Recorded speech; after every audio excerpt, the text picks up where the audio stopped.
Hello, Phoenix J back, y'all, with another Fragrance Friday. I am so excited because, as I told y'all in a previous video, I want to get in here and debunk some myths and demystify what I consider one of the most controversial notes in fragrance, and that is musk. What are musks? What does that even mean? When I first started getting into fragrance, partially due to my ignorance, but also I think I was a little bit ahead of myself. Whenever I would see musk as a note, two things would pop into my mind. One, body odor, musty. Don't want any of that sprayed on me. So I would usually avoid it. Two, musk rat.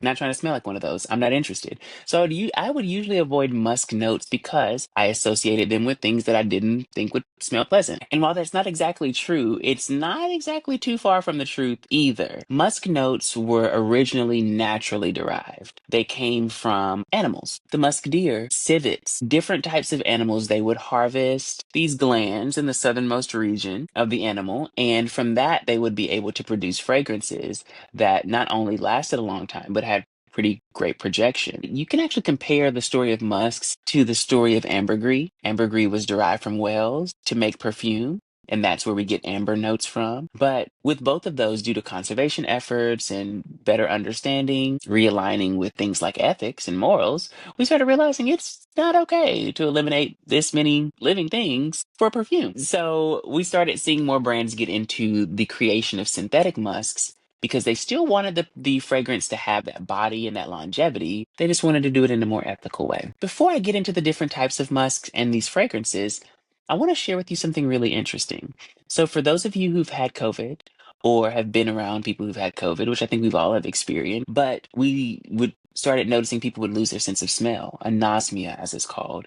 And my heart goes out to those who still have that experience of not being able to smell things fully. There is actually another version of anosmia, and there's a musk anosmia. It's specifically an individual's difficulty or inability to smell musk notes. They typically can't smell a single musk note or like maybe two. They can smell a composition of musk notes into a fragrance usually, but they're not going to pick up on the most subtle, delicate ones. So I find that really interesting because there are a lot of times I've shared fragrances that have musk notes with people. They haven't been able to pick up on everything. So a majority of the population actually has musk anosmia. So let's get into these different kinds of musk. I know it's Halloween. I know some of y'all are out there celebrating, having a good old time. I'm at home celebrating. And this is how I'm celebrating. This is Witch's Brew. This is the spiced apple version. So, yes, I have my Witch's Brew with me. So, cheers to y'all. Have fun tonight. And please return home safely because there's going to be another Fragrance Friday next week. And I got to have you here. I got to. So, cheers. There are so many different kinds of musk notes. In fact, for me to break them all down and talk about all of them in deep detail would probably be a 13 video hour each breakdown of the origins, where they come from, who was the first to formulate this like this, and we're not doing that. I want to make this something that's easy to digest, but I also want to give you examples. We're going to get into the first one, which is probably one of the most popular types of musk note, and that is white musks. You will know when you come across a white musk fragrance because white musks tend to be clean, they tend to have a bit of a powdery finish, and these are the ones I want you to think laundry. Think laundry detergent. Think those clean linen smells, things warm cotton. And Clean Reserve, as y'all know, one of my favorite fragrance houses, they have a fragrance called Warm Cotton. Smells lovely. It's very fresh. It's very clean. It really makes you think of clean laundry. Next, we're going to move into one of my absolute favorite categories of musk. One of my all-time favorite types of musk is a floral musk. This one is from the Dua brand, and this fragrance is called Floral Musk for Her. So here are our notes. We have pink pepper, damask rose, tonka bean, patchouli, jasmine, white musks, and white blossom. Almost instantly, you pick up that little bit of rose. So yes, you pick up the patchouli. You're getting the damask rose. You're of course getting the musk note in it. The pink pepper is going to give you just a little bit of that citrusy brightness on initial spray. Tonka bean adding a bit of like rounded vanilla, but it is. I mean, it's really soft, but it's also got longevity. I've worn this one and it layers really, really well. So this is Floral Musk from the Dua brand. This is from Glossier. This is Glossier U Fleur, which fleur means flower. We've got ambery notes. We've got a top note of salt. You've got apricot, cashmeron, lang lang, osmanthus, and a base note of ambroxan. Really, really important thing to note here. Cashmeron and Ambroxan are both musk notes. Cashmeron is going to have that close to the skin warmth, and Ambroxan is going to have that ambery dry down. So both of those are musk notes. You get the wispiness of the osmanthus. You get the fun and the almost sensuality of the lang, or ylang ylang as some people call it. But I think that is just that is so good. I love a floral musk because floral musks are essentially where they take musk notes and they kind of cut them. They cut them with rose or jasmine or lily, and it gives you something that's wispy, airy, a little bit more elegant. Okay, the next family of musk notes is actually going to be earthy musks. And these are ones that are more grounding. They tend to have a little bit more of a natural smell to them. This is Musky Musk from Dossier, and this is supposed to be a dupe of Not a Perfume from Juliet Has a Gun, which I know I love Not a Perfume and Not a Perfume Superdose. So what I like about this one is I can wear this with literally anything. The notes here, there are no top notes. In the middle notes, we've got Cedar Locks, ISO E Super, which both just sit really close to the skin. And in the dry down, we've got Habanalide and Musks, and it really just gives musky. But I'll tell you this is a way you can know if you have anosmia of certain notes. If when you go to spray a musk fragrance, all you smell is alcohol, and all you continue to smell is alcohol, you have musk anosmia. You won't get it. It has a like slight metallic hint to it that I really enjoy, but it just sits close to the skin and allows me to enhance whatever fragrances I put on after it. Okay, next we have fruity musks, and this is another one of my favorite categories of musk.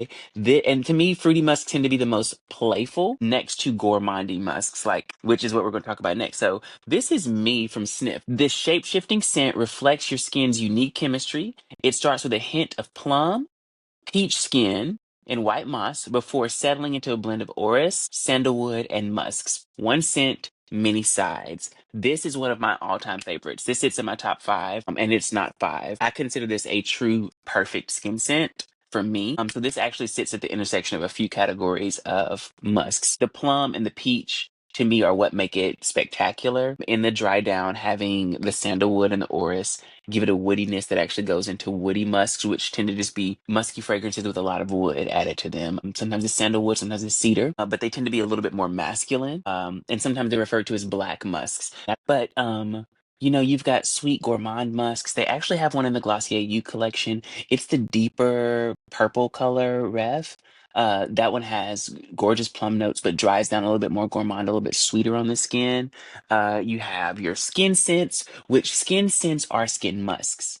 Musks essentially are notes or accords that remind us of something living or the closeness of something outside of cleanliness. There's cleanliness, and then there's the ones that remind us of living things. And that's what I love about Me from Sniff. What I love about the original Glossier, you actually don't have any top notes. This fragrance is comprised primarily of base notes. And that's one of my favorite things about it because it just really allows for true longevity. You have gray musks, which are more smoky. They'll tend to have a smoky note. Red musks tend to have an incense note. Brown musks are a combination of animalic musks and black musk. And animalic musk is going to be a little bit funky. It's going to smell like animal funk, essentially. And you can look out for notes like galaxolide, ambretolide, ambroxide, ambroxan, Habanalide. There's so many different ones that are essentially accords or notes that are meant to be reminiscent of musks. Now, I'd be remiss if I didn't pull this bad boy back out and tell you Musk from Bath and Body Works is a great starting place for anyone who wants a musk note, who wants to try out a musk fragrance. I put this on all over. It's just perfection. It is sheer. It is a floral musk because it's sheer, but it's cut with orchid. So you get a little bit of sweetness, almost gourmandiness from it, but then you also get that musky dry down that just feels like skin. And as many times as I've said it, skin from Clean Reserve is one of my favorites. In fact, one of my next purchases, I plan on getting Skin Intense, which I did not know there was an intense version, and I need it. So Sparkling Sugar from Clean Reserve is another one that is a little bit on the more gourmand side of musk fragrances. All of the Glossier use. The only one I didn't discuss today was Deux, which is a woody musk. It's got Palo Santo in it. Fleur Missing Person is a floral musk. Narcisco Rodriguez for her is also a musk. A Victor Noir Flower Bomb that dries down into a beautiful floral musk. Juliet Has a Gun, Not a Cloud perfume, as well as Superdose are both woody musks. Rose Musk from Montala's Floral. Musk Invisible by Juliet Has a Gun is another one. Top note jasmine, middle note cornflower, base note white musk. I remember projection on this being crazy. We're gonna give that just a second to dry down. And it is a touch powdery, which is probably why I don't wear it as often. I'm not a big fan of powdery musks, so I don't really love smelling like laundry or like white diamonds. I'm just trying to avoid that situation. So it's a different one, quite unique. Musk 12 by Kayali is another one of my future purchases that I'm like sitting on the edge of my seat trying not to like spend all of my Christmas money. But there's so many fragrances out there with musk notes. So now hopefully you feel a little bit more equipped to go out there to smell, to feel, to play with these fragrances and to see what kind of musks are for you. Get down in those comments and let me know which fragrances you have that have prominent musk notes, what you love about them, what you don't love about them. Do you wear musks? Thank you so much for tuning in to this week's Fragrance Friday. This is Phoenix J, and I will smell you later. Phoenix J out.